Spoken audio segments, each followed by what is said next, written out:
Bawat hakbang ni Stratos Monteverde sa pasilyo ng Monteverde Medical Center ay tila isang pag-angkin.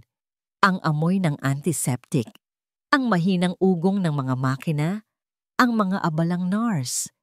Lahat ng ito, sa kanyang paningin, ay mga piyesa lamang sa isang malaking negosyo na ngayon ay nasa ilalim ng kanyang pamumuno. Ito ang unang araw niya bilang bagong CEO. Isang posisyong sa pilitang ipinasa sa kanya ng kanyang ina, si Doña Isabela. At para kay Stratos, ang unang araw ay nangangahulugan ng pagtatakda ng batas. Sir Stratos, bati ng isang lalaking doktor na sumusunod sa kanya, si Dr. Leo Valerio. Mayroon itong ngiti na hindi umaabot sa mga mata. Kamusta po ang inyong paglilibot? Maingay, magulo, hindi organisado. Sagot ni Stratos nang hindi man lang siya tinitingnan. Ang mga mata ay patuloy na sinusuri ang bawat sulok. Kailangan ng ospital na ito ng disiplina. Sang-ayon po ako, sir. Mabilis na sabi ni Dr. Valerio. Sa katunayan, mayroon pong ilang mga empleyado na tila nakakalimot na sila ay nasa isang lugar kung saan buhay ang nakasalalay. Minsan, ang pagod ay ginagawang dahilan para maging pabaya. Huminto sa paglalakad si Stratos at sa wakas ay hinarap si Dr. Valerio. Gaya ng itinuro ni Dr. Valerio ang isang pinto sa dulo ng pasilyo, ang pinto ng on-call room. Mayroon po dyan, sir. Isa sa aming mga surgeon. Magaling, pero tila pagod na yata palagi. Naglakad si Stratos patungo sa pinto. Ang bawat yabag ay mabigat. Walang katok-katok, marahan niyang itinulak ang pinto para bumukas. At doon, sa loob ng maliit na silid, nakita niya ito. Nakayukyok sa mesa ang isang babaeng nakaunipormeng puti. Ang buhok niyang bahagyang magulo ay tumatabon sa kanyang mukha. Ngunit kitang-kita ang mahimbing na pagtulog niya sa ibabaw ng mga nakakalat na medical chart at libro. Isang matinding inis ang kumulo sa loob ni Stratos. Ito ang perpektong halimbawa. Ito ang simbolismo ng lahat ng mali sa ospital na ito. Anong pangalan niya? Tanong ni Stratos. Ang boses ay malamig at walang emosyon. Dr. Cara Martinez po, sir. Sagot ni Dr. Valerio na may halatang kasiyahan sa kanyang tono. Nagising si Cara sa biglaang pagbukas ng ilaw. Nag-angat siya ng ulo, kumukurap-kurap para alisin ang antok. Nang makita niya ang dalawang lalaking nakatayo sa pinto, agad siyang napatayo ng tuwid. Sir, Dr. Valerio, sabi niya, ang boses ay bahagyang paos. Pasensya na po, ako'y natutulog, putol ni Stratos. Habang nasa oras ng trabaho, sa isang ospital, kung saan maaring may nangangailangan sa iyo anumang oras. Napayuko si Cara. Paumanhin po. Katatapos lang po ng isang mahabang operasyon. Hindi ako interesado sa mga dahilan mo, doktora. Sabi ni Stratos. Ang bawat salita ay tila isang matalim na kutsilyo. Interesado ako sa resulta. At ang nakikita ko ngayon ay kapabayaan. Humarap siya kay Dr. Valerio. Asikasuhin mo ang papeles niya. She's fired. Nanlaki ang mga mata ni Cara. Po? Pero sir, ngunit hindi na siya pinansin ni Stratos. Tinalikuran na niya ito, na para bang isa lamang basura na kailangan niyang itapon. Tapos ang usapan. Naglakad si Stratos palayo. Isang ngiti ng tagumpay ang gumuhit sa kanyang mga labi. Ito ang simula. Mula ngayon, makikilala ng lahat sa Monteverde Medical Center kung sino ang bagong hari. Bumalik siya sa malawak at marangya niyang opisina, ang dating opisina ng kanyang ama. Umupo siya sa malaking leather na upuan at naramdaman ang pag-agos ng kapangyarihan. Ito ang nararapat sa kanya. Biglang tumunog ang kanyang cellphone. Nakita niya ang pangalan ng kanyang ina. Ma? Sagot niya.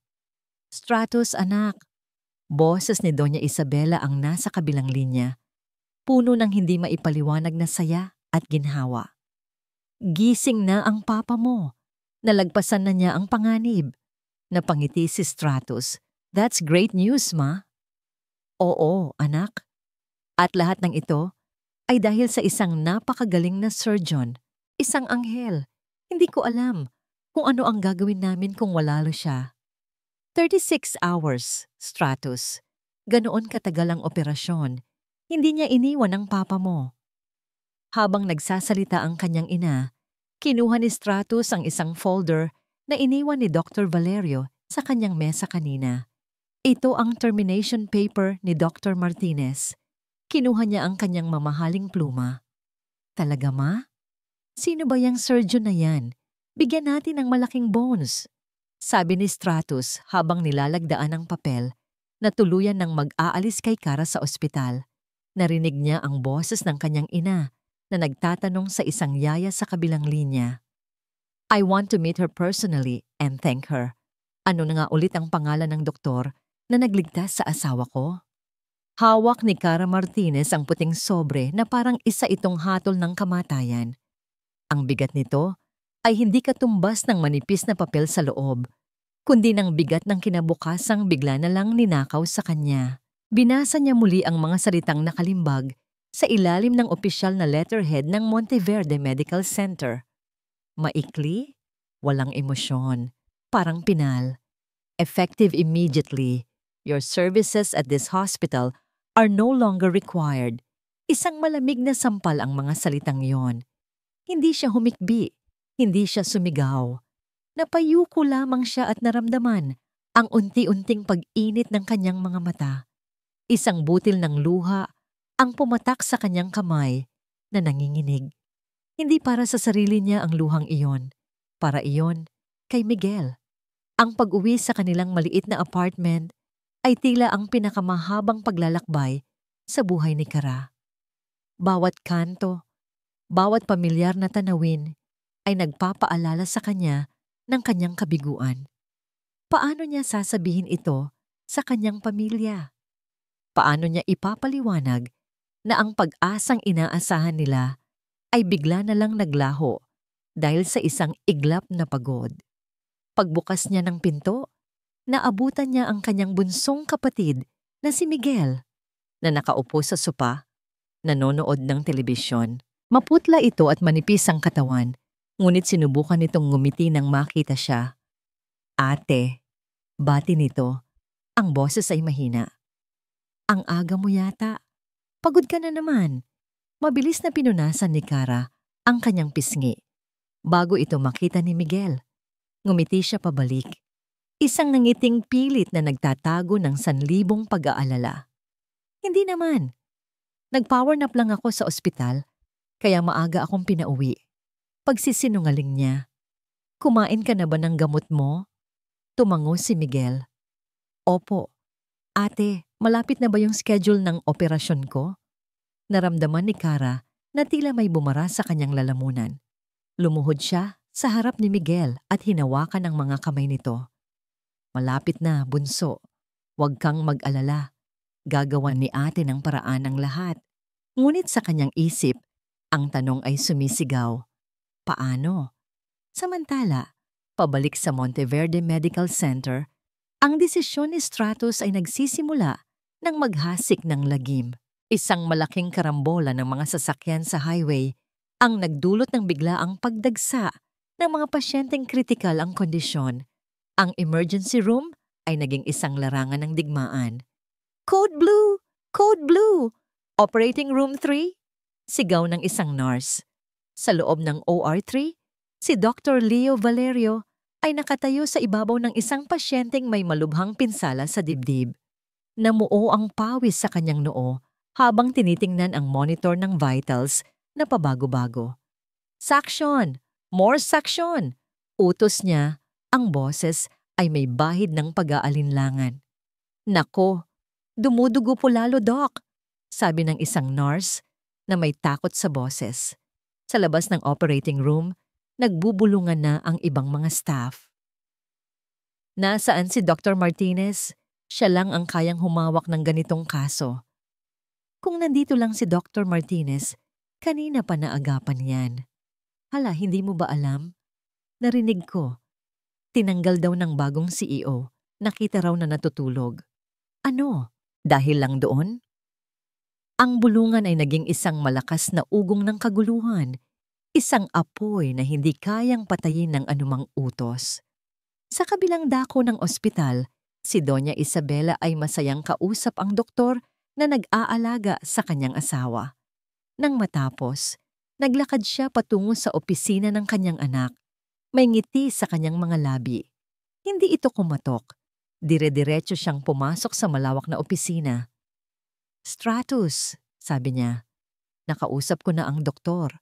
Sabi niya, milagro raw ang nangyari. At ang milagrong yon ay may pangalan. I'm glad to hear that, Ma. Sabi ni Stratus, nakatingin pa rin sa mga papel sa kanyang mesa. Tinatanong ko ang pangalan niya kanina sa mga nurse. Ang sabi nila, isa raw siyang henyo sa operating room.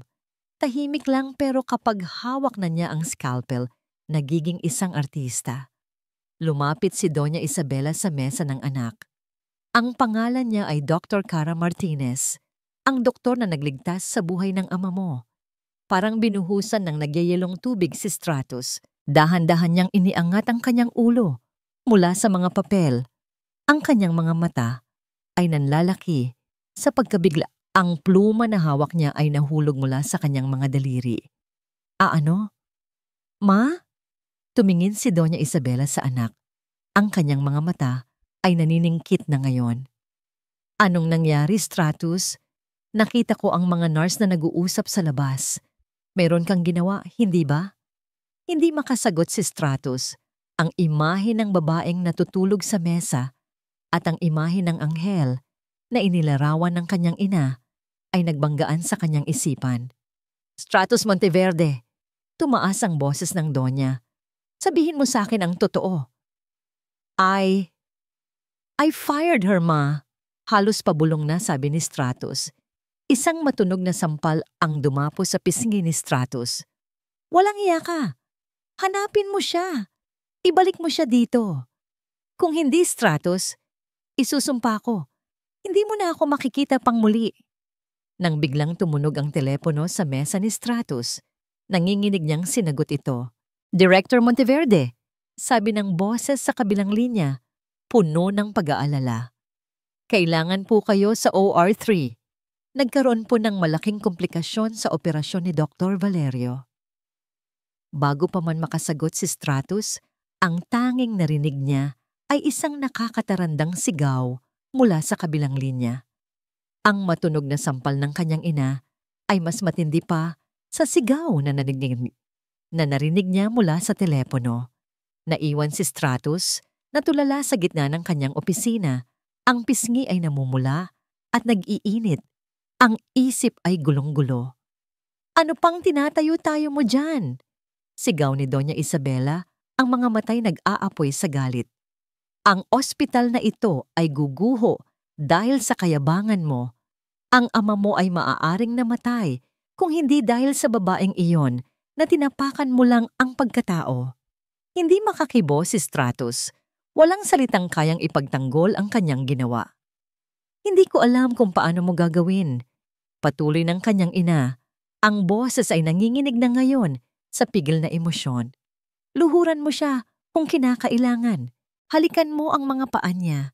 Ngunit kung hindi mo maibabalik dito si Dr. Martinez bago matapos ang araw na ito, huminto ito at tinitigan siya ng mata sa mata. Ituring mo na hindi ka na Monteverde. Huwag mo na akong tatawaging ina. Parang bombang sumabog sa pandinig ni Stratus ang huling mga salita. Iyon na ang ultimatum. Iyon na ang nagtulak sa kanya para kumilos. Mabilis niyang kinuha ang susi ng kanyang sports car at halos takbuhin ang pasilyo palabas. Hindi pinapansin ang mga nagtatakang tingin ng mga empleyado. Ang paghahanap kay Cara Martinez ay hindi naging madali. Ang tanging impormasyon na nakuha niya mula sa HR ay isang lumang address sa isang parte ng syudad na hindi niya alam na nag-e-exist pala. Minaneho ni Stratus ang kanyang mamahaling sasakyan sa masisikip at mapuputik na eskinita. Ang mga tao sa daan ay napapahinto. Ang mga matay nakatutok sa kumikinang na sasakyan na tila isang spaceship na napadpad sa kanilang mundo. Naramdaman ni Stratos ang kanilang mga tingin, puno ng pagtataka at bahagyang pangungutya. Bumaba siya sa sasakyan at ang amoy ng estero at usok ay sumalubong sa kanya, isang malaking sampal mula sa realidad na malayo sa kanyang air-conditioned na mundo. Matapos ang ilang pagtatanong, natuntun niya ang isang maliit na paupahang bahay na gawa sa yero at kupas na kahoy. Simple, ngunit malinis ang paligid. Huminto siya sa tapat ng pinto, nag-aalinlangan kung kakatok ba o aalis na lang. Sa siwang ng bintana, nasilayan niya ang isang eksena na lalong nagpabigat sa kanyang dibdib. Nakita niya si Kara, hindi ang doktor na may matapang na mukha, kundi isang ate na may walang kapantay na lambing. Dahan-dahan niyang sinusubuan ng lugaw ang isang payat na binatang lalaki, si Miguel. Nakangiti siya habang ginagawa ito, isang nangiting puno ng pagmamahal at pag-aalaga. Sa sandaling iyon, nakita ni Stratos hindi ang isang empleyadong pabaya, kundi ang isang taong pagod dahil sa pagkayod para sa pamilya. Isang taong binuhat ang mundo sa kanyang mga balikat, at ang tanging ginawa niya ay dagdagan pa ang bigat nito. Nag-ipon siya ng lakas ng loob at kumatok. Nang bumukas ang pinto at makita ni Kara kung sino ang nasa labas, ang nangiti sa kanyang mga labi ay agad na naglaho. Napalitan ito ng gulat at pagkatapos ay ng isang malamig na pader. "Anong ginagawa mo dito, Sir Monteverde?" tanong niya. Ang boses sa hila naman ay walang anumang emosyon. Bumalik si Stratos sa kanyang dating pagkatao, ang tanging paraan na alam niya para harapin ang sitwasyon, ang paggamit ng pera at kapangyarihan. Dumukot siya sa kanyang bulsa at inilabas ang kanyang checkbook. Mabilis siyang nagsulat at pinunit ang isang tseke. "Narito ako para ayusin ang problema," sabi niya. Iniabot ang tseke kay Kara. "Doblehin mo ang sweldo mo. Triplehin mo. Sabihin mo lang ang presyo mo. Bumalik ka na sa ospital. Kailangan ka namin." Tinitigan ni Kara ang tsekeng nakalahad sa harap niya. Pagkatapos, dahan-dahan niyang iniangat ang kanyang tingin kay Stratos. Ang kanyang mga mata ay nagliliyab sa isang apoy na ngayon lang nakita ni Stratos. Hindi siya nagsalita. Kinuha niya ang tseke at sa harap mismo ng mukha ni Stratos, dahan-dahan niya itong pinunit. Sa 2, sa 4, hanggang sa maging maliliit na piraso na lamang ito. Binitiwan niya ang mga piraso ng papel at ang mga ito'y dahan-dahang nahulog sa maputik na lupa sa pagitan nilang dalawa. Humarap siya kay Stratos, ang panga ay naninigas. "Ang dignidad ko ay hindi ibinebenta, Sir Monteverde." At pagkatapos ay isinara niya ang pinto ng malakas. Isang malakas na blag ang nag-iwan kay Stratos na nakatayo roon, mag-isa, napapalibutan ng mga piraso ng kanyang kayabangan. At ang buhay ng mga pasyente ay hindi laruan para paglaruan mo. Nakatayo si Kara sa likod ng saradong pinto. Ang dibdib niya ay malakas na kumakabog dahil sa pinaghalong galit at panginginig. Narinig niya ang mga yapak ni Stratos palayo at pagkatapos ay ang tunog ng makinang dahan-dahang nawala sa di kalayuan. Napasandal siya sa pinto at dahan-dahang napaupo sa sahig. Hindi pera ang kailangan niya. Ang kailangan niya ay respeto. Ang kailangan ng pamilya niya ay pag-asa, hindi limos. Kinabukasan, isang hindi inaasahang tawag ang natanggap ni Kara mula sa billing section ng St. Luke's, ang ospital kung saan dating na-confine si Miguel. "Good morning, Miss Martinez," sabi ng nasa kabilang linya. "Tumatawag lang po kami para i-confirm na isang malaking bahagi po ng inyong outstanding balance para kay Miguel Martinez ay nabayaran na po kaninang umaga." Natigilan si Kara. "Po? Paano pong nangyari yon? Wala po akong..." Ang nagbayad po ay mula sa Monteverde Medical Foundation, ma'am. Isang charity fund daw po ng ospital para sa mga pamilya ng dati nilang empleyado. Monteverde. Ang pangalang yun ay umalingaw-ngaw sa kanyang isipan. Charity fund. Parang hindi ka panipaniwala. Ngunit sino pa ba? Imposibleng si Dr. Valerio. At siguradong hindi ang ibang mga doktor na abala sa kanilang mga buhay. Isang pakiramdam ng pagkalito ang bumalot sa kanya. Ito ba ay isa na namang paraan ng mayabang na lalaking iyon para bilhin siya? Ngunit bakit sa ganitong paraan? Patago. Walang pagyayabang. Nang hapong iyon, habang naglalakad siya pauwi mula sa palengke, nakita niya ang isang pamilyar na figura na nakatayo sa kanto ng kanilang eskinita. Hindi ito nakasuot ngayon. Nakasuot lamang ito ng simpleng itim na t-shirt at maong. Ngunit kahit sa ganoong kasuotan, ay kitang-kita pa rin ang aura ng yaman at kapangyarihan. Si Stratus Monteverde, hindi siya lumapit. Nakatayo lang siya roon, tila nagaantay. Nang makita siya ni Kara, hindi ito ngumiti o kumaway. Tinitigan lang siya nito. Ang mga mata ay may ekspresyong hindi niya mabasa. Naghanda si Kara para sa isa na namang aroganteng alok.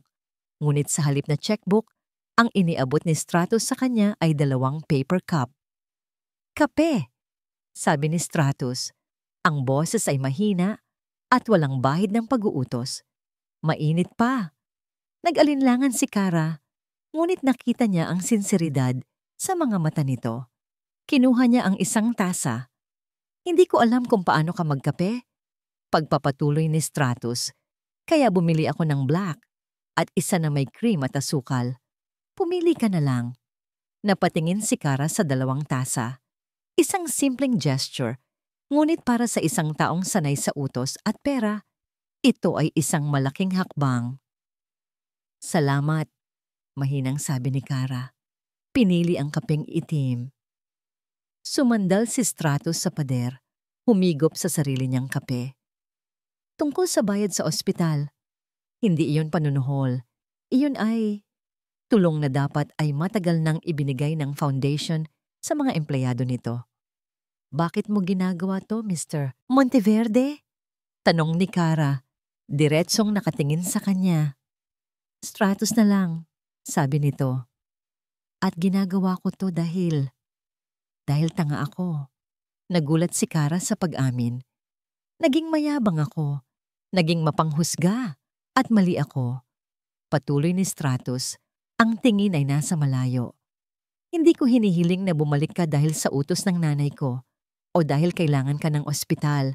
Hinihiling ko na bumalik ka dahil iyon ang tamang gawin at dahil gusto kong itama ang pagkakamali ko sa'yo. Hindi sumagot si Kara. Humigop lang siya sa kanyang kape. Ang init nito ay dahan-dahang kumakalat sa kanyang katawan na tila pinapawi ang lamig ng kanyang galit.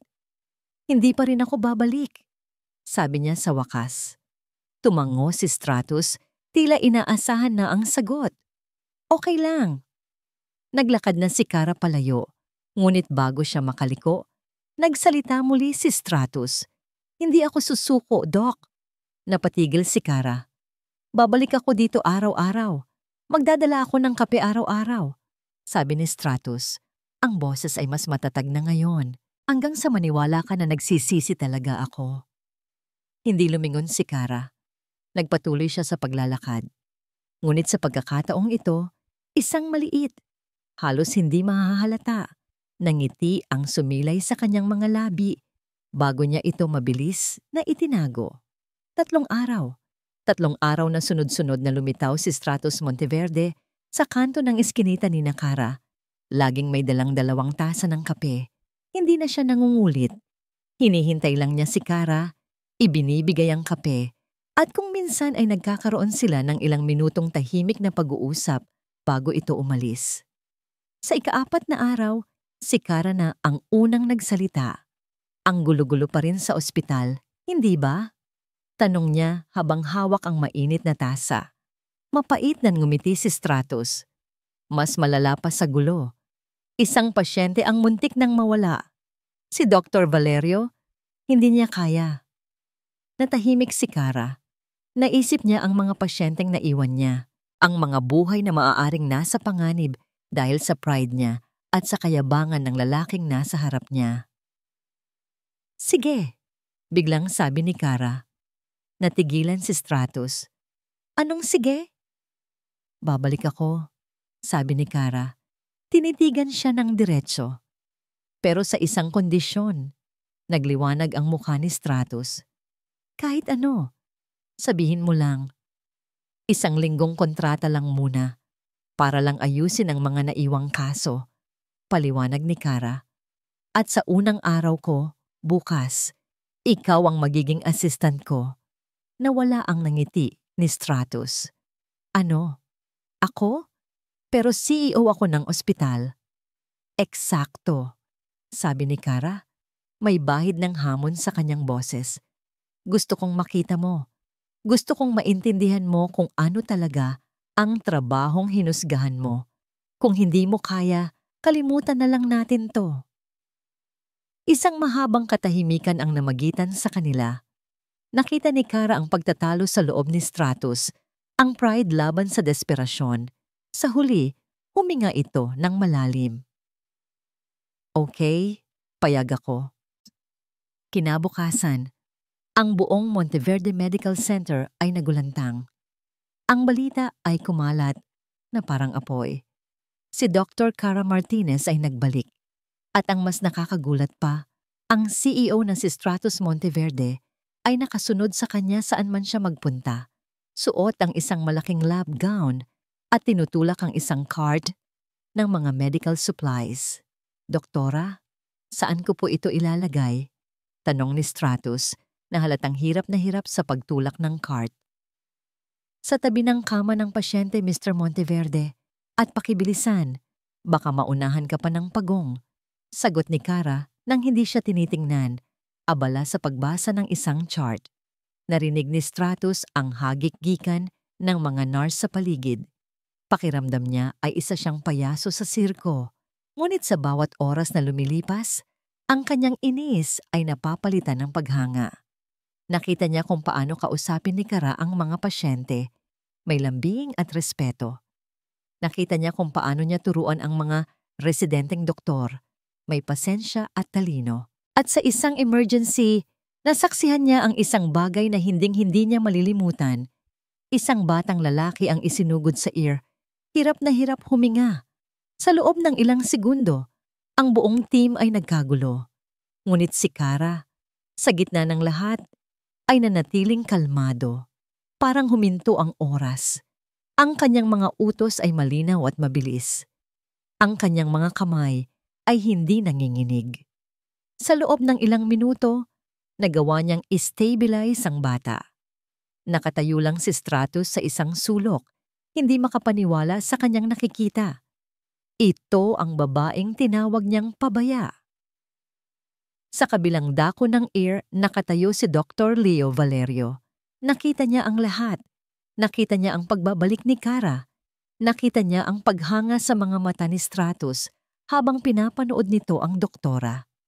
Isang maitim na ulap ng inggit at galit ang bumalot sa kanyang puso. Ang posisyong pinapangarap niya ay tila mas lalo pang lumalayo. Nang matapos ang magulong araw, pagod na umupo si Kara sa isang bench sa labas ng ospital para magpahinga. Maya-maya, lumapit si Stratus at umupo sa tabi niya. May dalang 2 bote ng tubig. Salamat, sabi ni Kara. Tinanggap ang isa. Ako dapat ang magpasalamat, sabi ni Stratus. Ngayon ko lang naintindihan. Natahimik sila. Sa di kalayuan, napansin ni Stratus na nakatingin si Kara sa isang luma at halos abandonadong wing ng ospital. May nakasulat sa pader nito. Kupas na ngunit nababasa pa.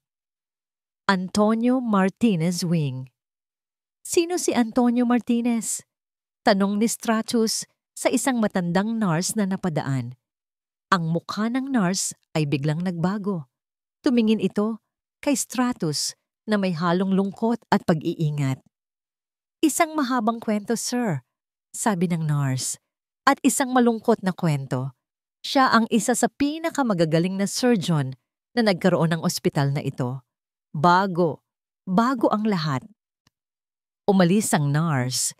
Iniwan si Stratos na puno ng mga bagong katanungan habang si Kara ay patuloy na nakatingin sa wing na yon. Ang kanyang mga mata ay puno ng isang emosyong hindi pa nakikita ni Stratos dati, isang malalim na pighati. Ang presensya ni Kara sa ospital ay mabilis na nagbalik ng kaayusan. Ang mga komplikadong kaso na hindi kayang hawakan ni Dr. Valerio ay isa-isa niyang nalutas. Ngunit sa bawat papuri na natatanggap ni Kara, lalong lumalalim ang galit at inggit sa puso ni Leo. Alam niyang kailangan niyang gumawa ng paraan. Kailangan niyang sirain hindi lang ang reputasyon ni Kara, kundi pati na rin ang namumuong pagtitinginan sa pagitan nito at ni Stratos Monteverde. At alam niya kung saan hahanapin ang lason na gagamitin niya. Isang hapon, habang abala si Kara sa pag-ayos ng ilang mga dokumento sa Doctor's Lounge, nilapitan siya ni Leo na may peking ngiti sa mga labi. Kara, buti naman at nagbalik ka, bati niya. Hindi mo alam kung gaano kami nahirapan dito. Trabaho lang, Leo. Sagot ni Kara nang hindi nag-aangat ng tingin. Hindi siya komportable sa presensya nito. Alam mo, pagpapatuloy ni Leo, umupo sa tapat niya. Habang wala ka, marami akong nalaman tungkol sa kasaysayan ng ospital na ito. Nakakagulat ang mga kwento. Hindi umimik si Kara. Halimbawa, sabi ni Leo, inilabas ang kanyang tablet at nagkunwaring may hinahanap. Pamilyar ba sa iyo ang pangalang Antonio Martinez?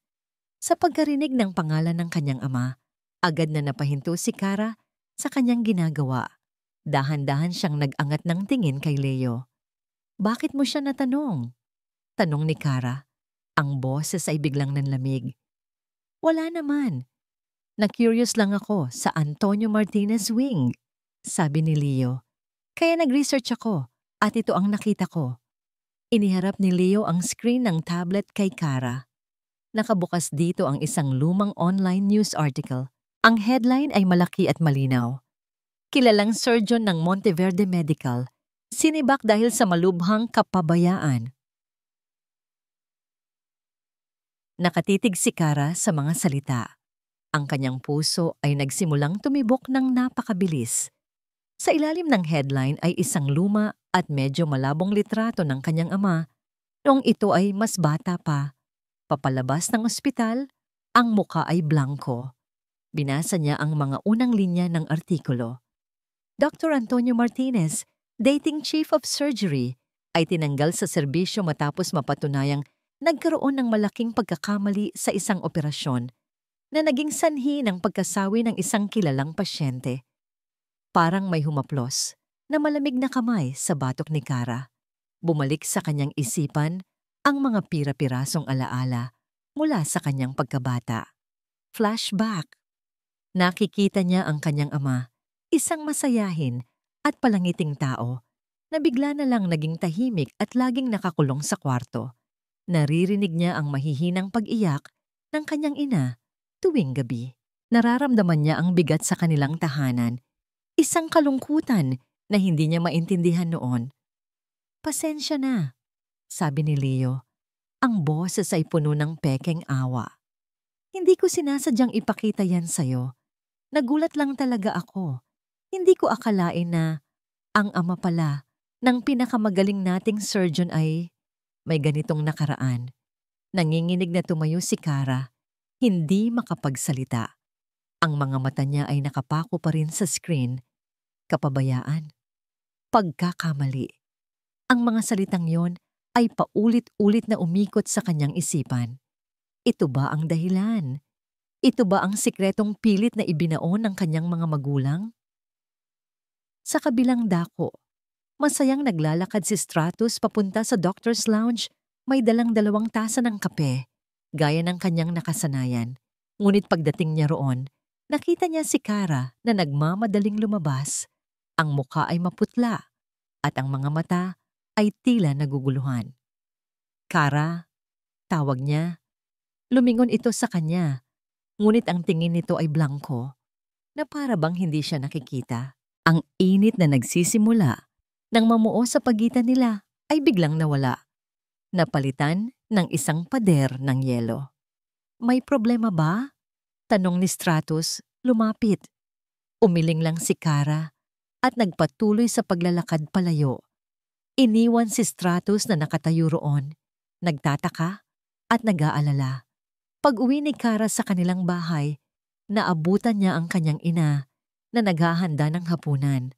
Ang puso niya ay kumakabog sa bawat hakbang. Huminto siya sa gitna ng kanilang maliit na sala. "Ma," nagsimula siya. Ang boses ay nanginginig. Lumingon ang kanyang ina, may ngiti sa labi. "Oh anak, andyan ka na pala." "Ma, totoo ba?" tanong ni Kara, hindi na makapagpigil. Totoo bang tinanggal si Papa sa Monteverde Medical dahil sa medical malpractice? Ang ngiti sa mukha ng kanyang ina ay dahan-dahang naglaho. Nabitawan nito ang sandok na hawak, lumikha ng malakas na kalansing sa sahig. Tumingin ito kay Kara. Ang mga mata ay biglang napuno ng luha at takot. At sa katahimikan na bumalot sa kanilang tahanan, alam na ni Kara ang sagot. Nakatayo si Stratus sa labas ng bahay ni Kara. Hawak ang isang maliit na buke ng bulaklak. 2 araw nang iniiwasan siya ni Kara sa ospital. Malamig ang pakikitungo nito at ang mga sagot sa tanong niya ay laging maikli at propesyonal. Hindi na niya matiis. Kailangan niyang malaman kung ano ang nangyari. Kumatok siya sa pinto. Ang puso niya ay bahagyang kinakabahan. Siya mismo ay nagulat sa epekto ng babaeng ito sa kanya. Ang nagbukas ng pinto ay ang ina ni Kara. Ngunit ang dating maamong mukha nito ay napalitan ng lungkot at pag-iingat nang makita siya. "Magandang gabi po," bati ni Stratus. "Nandyan po ba si Kara?" Bago pa man makasagot ang ginang, lumitaw si Kara mula sa likod nito. "Anong ginagawa mo dito?" tanong ni Kara. Ang boses ay kasing lamig ng yelo. "Gusto lang kitang kausapin," sabi ni Stratus, iniabot ang mga bulaklak. "Nag-aalala ako sa'yo." Tinitigan ni Kara ang mga bulaklak na para bang mga ahas ang mga ito. Hindi niya ito tinanggap. Sa halip, humakbang siya palabas at isinara ang pinto sa likod niya. "Wala tayong dapat pag-usapan," sabi niya. "Meron, Kara." Pagpupumilit ni Stratus. "Ano ba ang problema? Dahil ba sa akin? May nagawa ba akong mali ulit?" Isang mapait na tawa ang kumawala sa mga labi ni Kara. "Mali? Stratus, ang salitang mali ay hindi sapat para ilarawan ang pamilya mo." Natigilan si Stratus. "Ano ang ibig mong sabihin?" Sa loob ng bahay naririnig ng ina ni Kara ang pag-uusap. Kasama niya sa sala ang kanyang asawa, si Antonio Martinez, isang lalaking matagal nang pinahina ng anino ng nakaraan. "Mahal, pigilan mo na si Kara." Pakiusap ng ginang sa kanyang asawa. "Hayaan mo siya," sagot ni Antonio. Ang boses ay mahina, ngunit may bigat. 20 taon na nating itinatago ito. Siguro, panahon na para lumabas ang katotohanan. Sa labas, ang emosyon ni Kara ay sumabog na. "Ang tatay ko si Doktor. Si Antonio Martinez." Nagsimula si Kara, nanginginig ang boses sa galit. "Kilala mo ba kung sino siya? Siya ang pinakamagaling na surgeon sa ospital ninyo.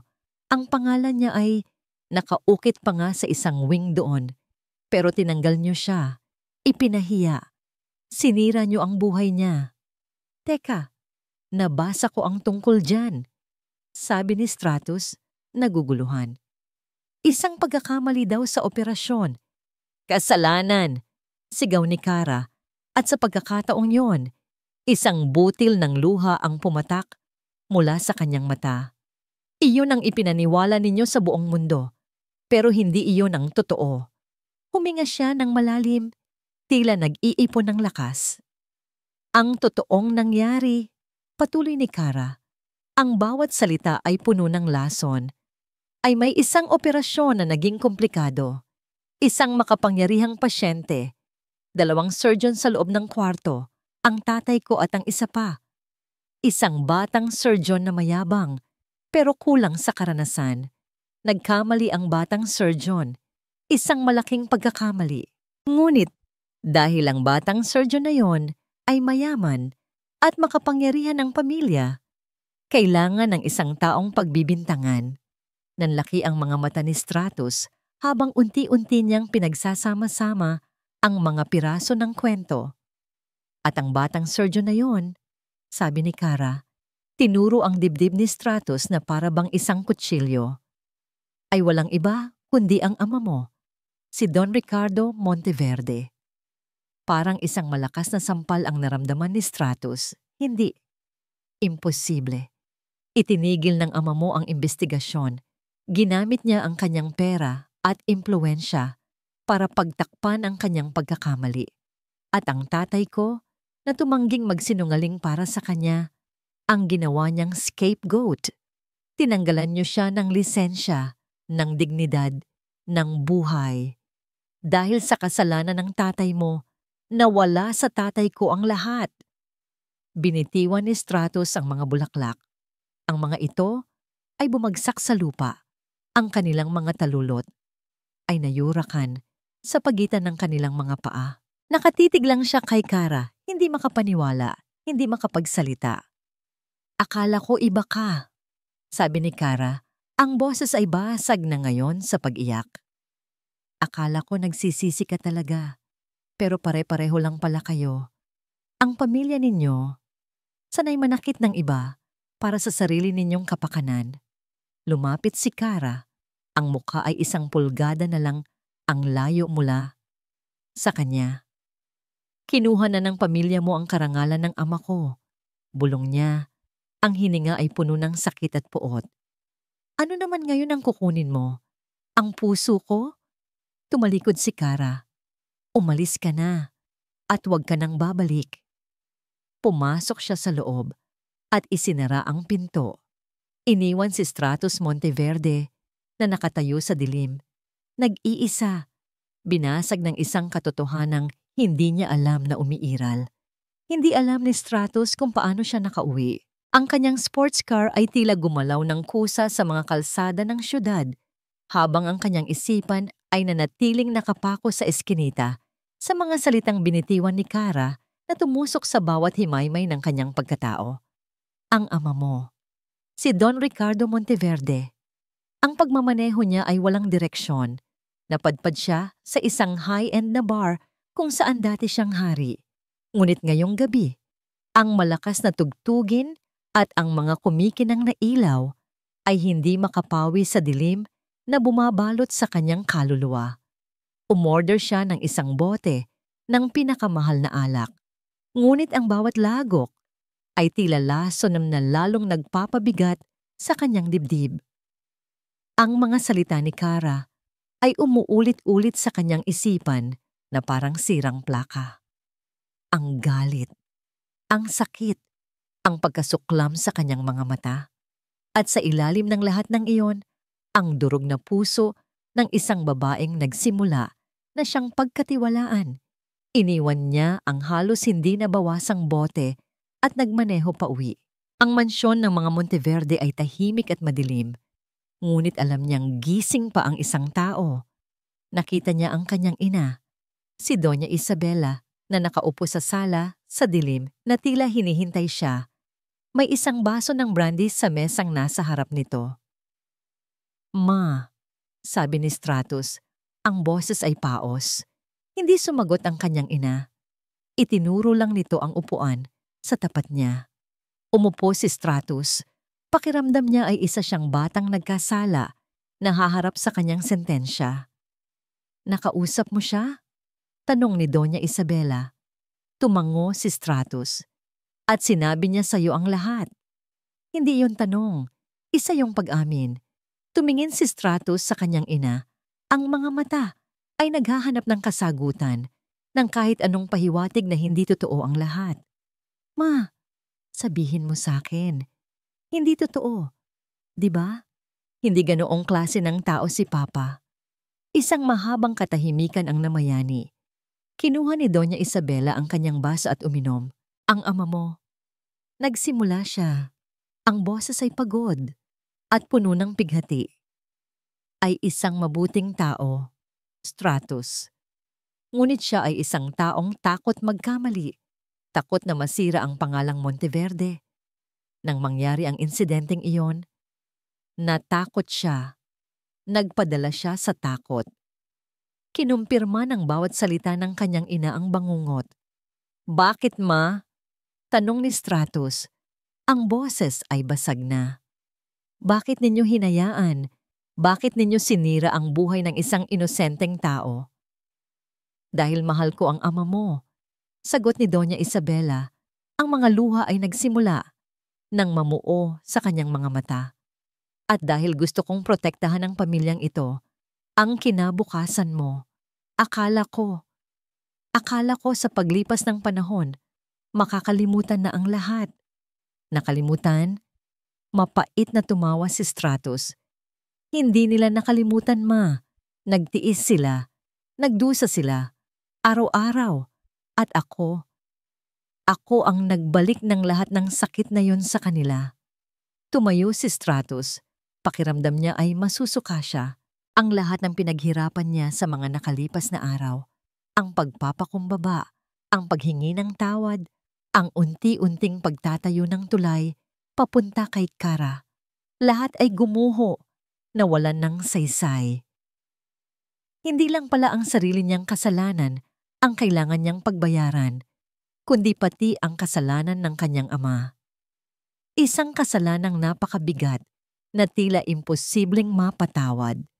Pumanik siya sa kanyang kwarto at kinuha ang kanyang cellphone. Dinial niya ang numero ni Kara. Ring, ring, ring. Walang sumasagot. Dinial niya ulit at ulit at ulit hanggang sa hindi na ito makontak. Napaupo siya sa gilid ng kama. Ang ulo ay napasabunot sa kanyang mga buhok. Lahat ay nawala. Ang tiwala ng kanyang ina, ang respeto ng mga empleyado, at si Kara. Nawala na si Kara. Umupo siya sa kanyang opisina sa bahay, napapalibutan ng mga simbolo ng kanilang kayamanan at kapangyarihan. Tinitigan niya ang malaking portrait ng kanyang ama na nakasabit sa pader. Ang ngiti nito sa larawan ay tila isang pangungutya. Sa gitna ng kanyang pag-iisip, biglang tumunog ang kanyang telepono. Isang numerong hindi pamilyar. Saglit siyang nag-alinlangan, ngunit sinagot din niya. Hello? Sir Stratus Monteverde? Isang boses ng babae, nag-aalala, isang kapitbahay ni Kara. Yes, this is he. Sir, ako po yung kapitbahay ni Aling Martha, yung nanay ni Dr. Kara. Sabi ng babae, ang boses ay nanginginig. Kailangan po ng tulong. Isinugod po sa emergency room ng Monteverde si Miguel. Inatake po sa puso. Parang isang kidlat na gumising sa nanlalambot na diwa ni Stratus ang balita. Miguel, ang kapatid ni Kara. Sa isang iglap, ang pakiramdam ng pagiging talunan ay napalitan ng isang biglaang pangangailangan. Ito na. Hindi na ito tungkol sa kanya. Hindi na ito tungkol sa nakaraan. Ito ay tungkol sa isang buhay na kailangang iligtas. Ang balita tungkol kay Miguel ay parang isang malakas na sampal na gumising kay Stratus mula sa kanyang pagkalugmok. Sa isang iglap, ang lahat ng pagdadalamhati at awa sa sarili ay naglaho, napalitan ng isang matinding pangangailangan na kumilos. Hindi na siya nag-aksaya ng panahon. Halos liparin ng kanyang sasakyan ang daan pabalik sa Monteverde Medical Center. Pagdating niya sa emergency room, ang eksena ay puno ng tensyon.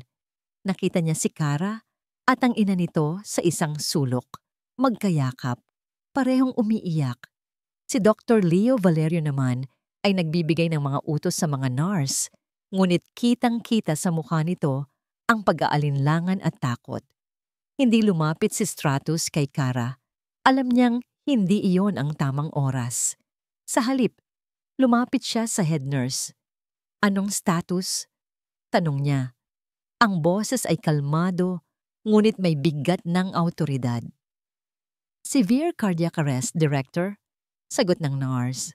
We stabilized him for now, pero kailangan niya ng agarang atensyon mula sa isang top cardiac surgeon. Si Dr. Valerio po ang... Tiningnan ni Stratos si Leo.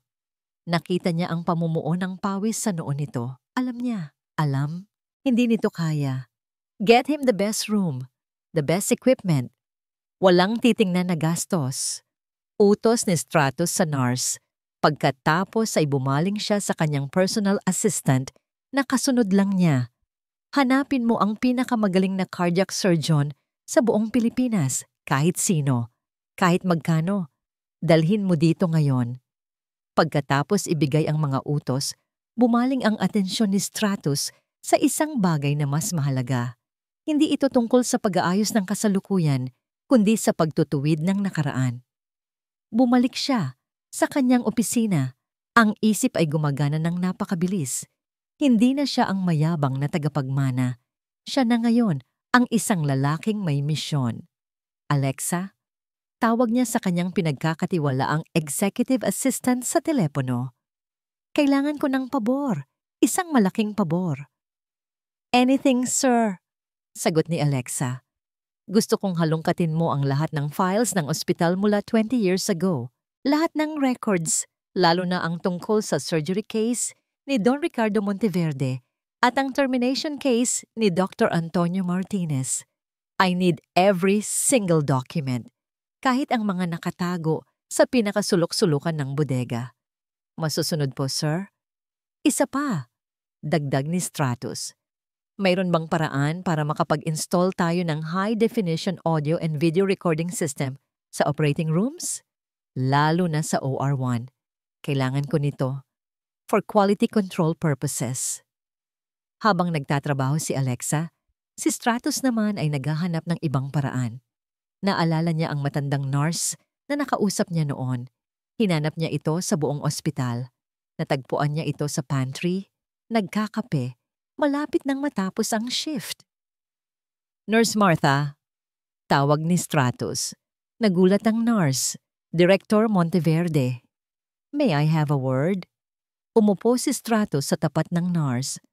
Nurse Martha, alam kong matagal na kayo dito. Alam kong marami na kayong nakita. Kailangan ko ng tulong ninyo. Kailangan kong malaman ang totoo tungkol sa nangyari kay Dr. Antonio Martinez. Nag-atubili ang matandang nurse. Sir, matagal na po iyon. Baka magkaproblema pa ako. Pinapangako ko, poprotektahan kong kita. Sabi ni Stratos, ang mga mata ay puno ng sinseridad. Hindi ko na kayang mabuhay sa kasinungalingan ng pamilya ko.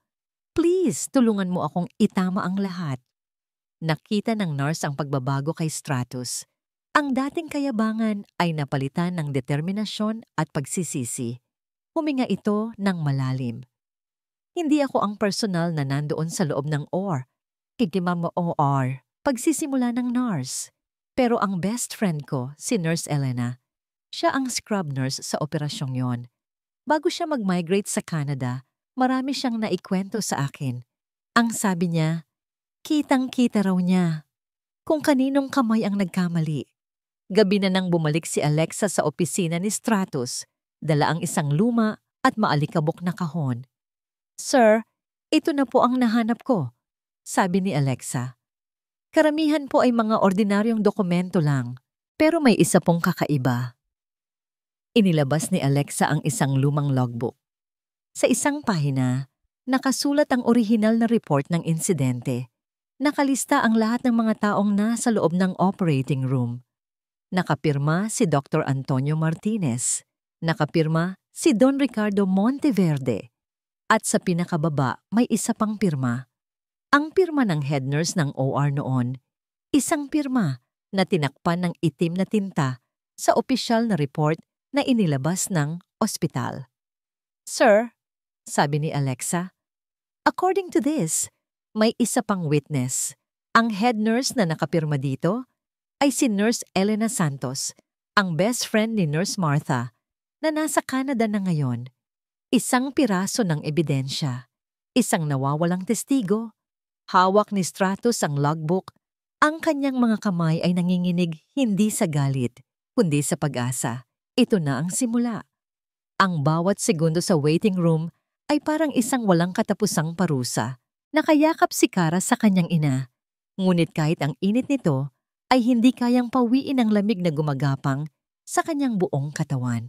Si Miguel, ang kanyang bunso, ang dahilan ng lahat ng kanyang pagsisikap. Dr. Martinez, sabi ng isang nurse na lumapit sa kanila. Handa na po ang operating room.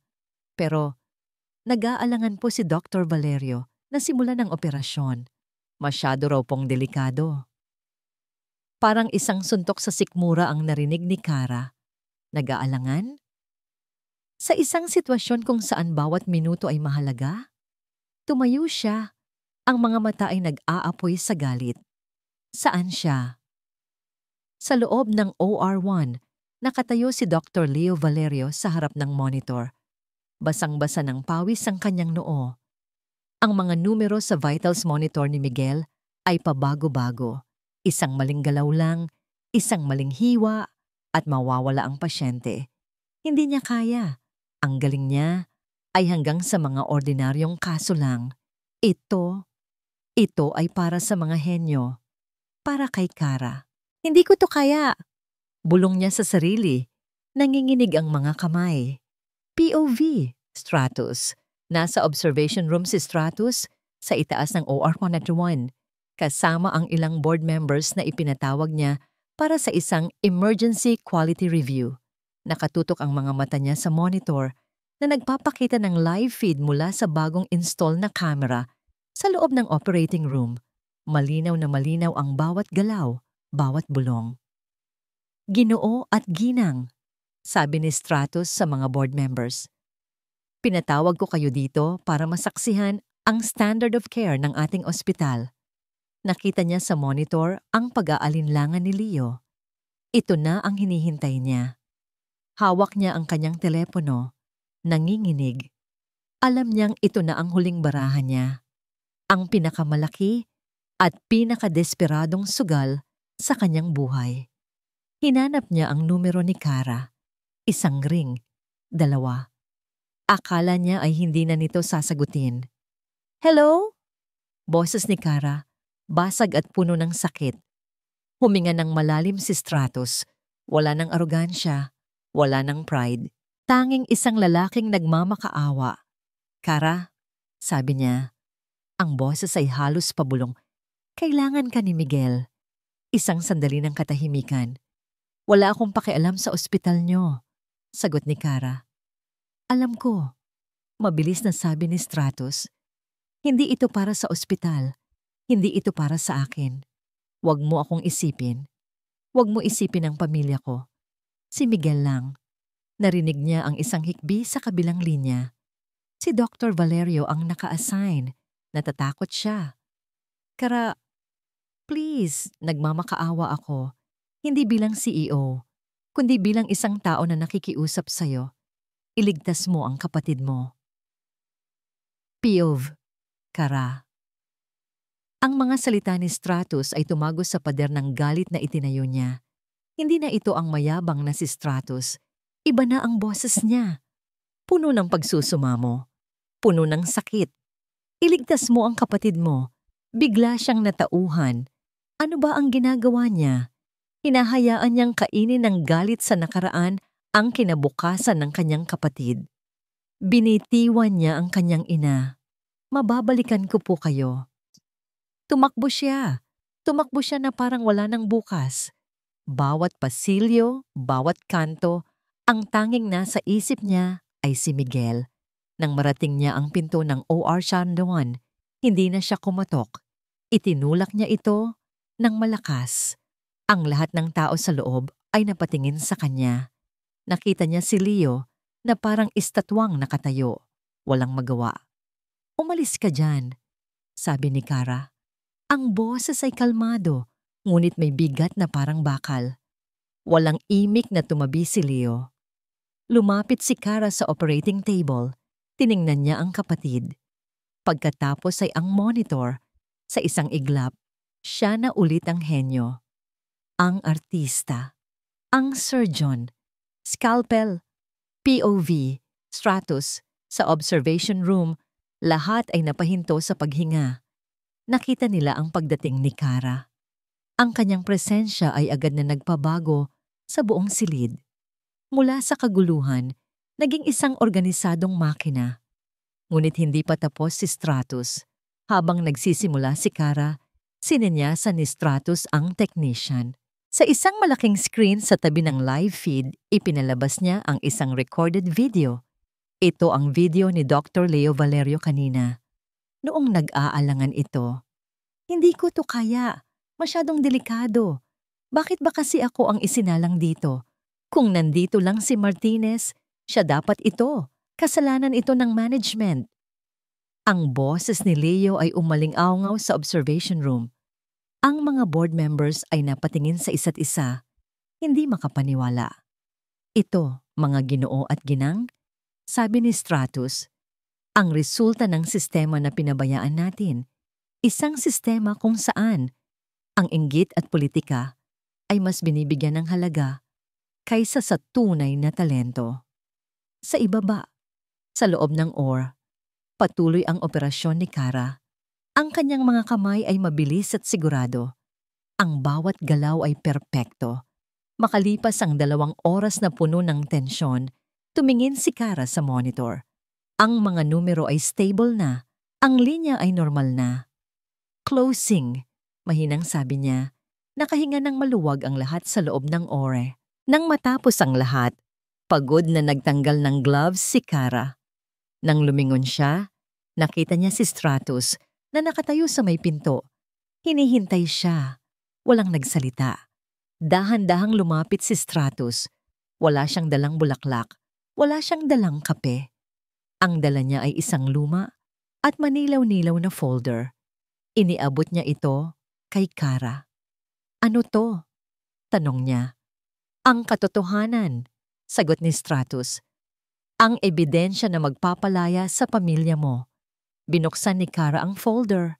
Sa loob, nakita niya ang kopya ng lumang logbook, ang statement ng mga nurse, at ang isang pangalan na matagal nang nawala sa kasaysayan ng ospital.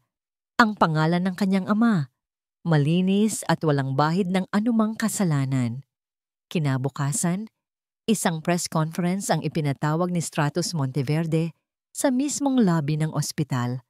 Ang buong lugar ay puno ng mga miyembro ng media, mga empleyado ng ospital, at mga miyembro ng board. Nakatayo si Stratus sa isang podium, ngunit hindi siya nag-iisa. Sa kanyang tabi ay nakatayo si Kara, ang kanyang ina, at ang kanyang ama, si Dr. Antonio Martinez, na ngayon ay nakaupo sa isang wheelchair ngunit ang tindig ay puno ng dignidad. "Magandang umaga sa inyong lahat," nagsimula si Stratus. Ang boses ay malinaw at matatag. "Pinatawag ko kayo dito hindi bilang CEO, kundi bilang isang anak na gustong ituwid ang isang malaking pagkakamali ng nakaraan." Ikinuwento niya ang lahat. Walang labis, walang kulang. Inilahad niya ang katotohanan tungkol sa operasyon 20 taon na ang nakalipas, ang pagkakamali ng kanyang ama, at ang paninirang puri na ginawa kay Dr. Antonio Martinez. Inilabas niya ang mga ebidensya, kasama na ang recorded testimony ng nurse mula sa Canada na nakipag-ugnayan sa kanila sa pamamagitan ng video call. Isang malaking bulungan ang umalingaw-ngaw sa buong lobby. "Sa ngalan ng pamilya Monteverde," sabi ni Stratus, bumaling at yumuko ng buong pagpapakumbaba sa harap ni Dr. Martinez at ng pamilya nito. "Ako po ay humihingi ng isang tapat at taus-pusong paumanhin. Ang kasalanan ng aking ama ay kasalanan ko na rin. At ang pinsalang idinulot nito sa inyo ay isang bagay na habambuhay kong pagsisisihan." May mga luhang namuo sa mata ni Dr. Martinez. Dahan-dahan niyang itinaas ang kanyang kamay at tinapik ang balikat ni Stratus. Isang simpleng gesture ng pagpapatawad. At bilang unang hakbang sa pagtutuwid ng lahat, pagpapatuloy ni Stratus, humarap muli sa mga tao. "Ipinagmamalaki kong inanunsyo na si Dr. Leo Valerio ay tinanggal na sa serbisyo dahil sa kanyang hindi propesyonal na asal. At higit sa lahat, ang Antonio Martinez Wing ay muling bubuksan, i-renovate at magiging isang state-of-the-art surgical center. At para punduhan ito, itinatag natin ngayon ang Dr. Antonio Martinez Surgical Scholarship Program para sa mga mahihirap ngunit matatalinong estudyante ng medisina. Isang malakas na palakpakan ang sumabog sa buong lobby. Sa unang pagkakataon, ang mga empleyado ay tumingin kay Stratos Monteverde hindi bilang isang mayabang na tagapagmana, kundi bilang isang tunay na leader. Makalipas ang ilang araw, dinalaw ni Cara ang kanyang kapatid sa silid nito sa ospital. Magaling na si Miguel, ang kulay ay bumabalik na sa kanyang mga pisngi at ang ngiti ay hindi na nawawala. "Ate," sabi ni Miguel, "alam mo ba? Si Kuya Stratos, halos gabi-gabi siyang dumadalaw dito nung wala ka pang malay. Kinakausap niya ako kahit tulog ako. Sabi niya, huwag daw akong bibitaw." Natigilan si Cara. Ang bawat bagong kwento tungkol sa mga ginawa ni Stratos ay tila isang malambot na sinag ng araw na unti-unting tumutunaw sa natitirang yelo sa kanyang puso. Nang hapong yon, umakyat si Cara sa rooftop ng ospital, ang paborito niyang lugar para mag-isip. Hindi na niya kailangang magtaka. Alam niyang nandoon si Stratos, nagaantay. Nakita niya itong nakatayo sa may gilid, nakatingin sa papalubog na araw. "Maganda ang view, di ba?" sabi ni Stratos nang hindi lumilingon. "Oo," sagot ni Cara, lumapit sa tabi niya. "Cara," sabi ni Stratos, sa wakas ay humarap sa kanya. "Hindi ko hihilingin na manatili ka. Matapos ang lahat ng nangyari, naiintindihan ko kung gusto mo nang umalis at magsimula sa ibang lugar." May kinuha siya mula sa kanyang likod. Isang malinis at kapras-plansang puting bestida ng doktor. Sa dibdib nito ay may burda, Dr. Cara Martinez, Chief of Surgery.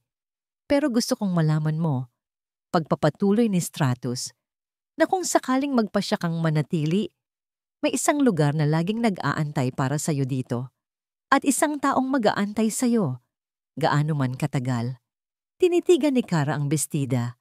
Pagkatapos ay tumingin siya sa mga mata ni Stratos. Nakita niya roon ang lahat.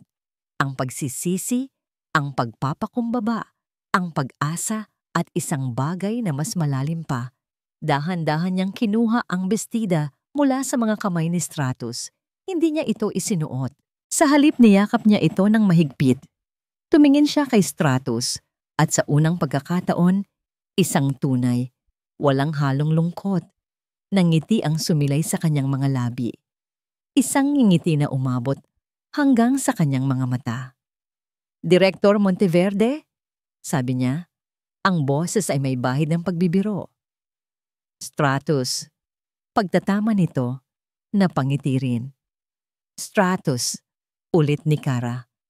"Mayroon akong ilang mga suhestiyon kung paano natin mapapaganda ang buong surgical department."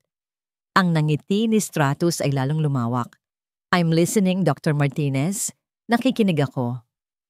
Hindi na nila kailangan ng maraming salita. Magkatabi silang nakatayo, nakatingin sa bukang liwayway na nagsisimulang magpinta ng bagong kulay sa kalangitan ng syudad. Ang nakaraan ay puno ng sakit, ngunit ang hinaharap sa unang pagkakataon ay puno ng walang katapusang pag-asa.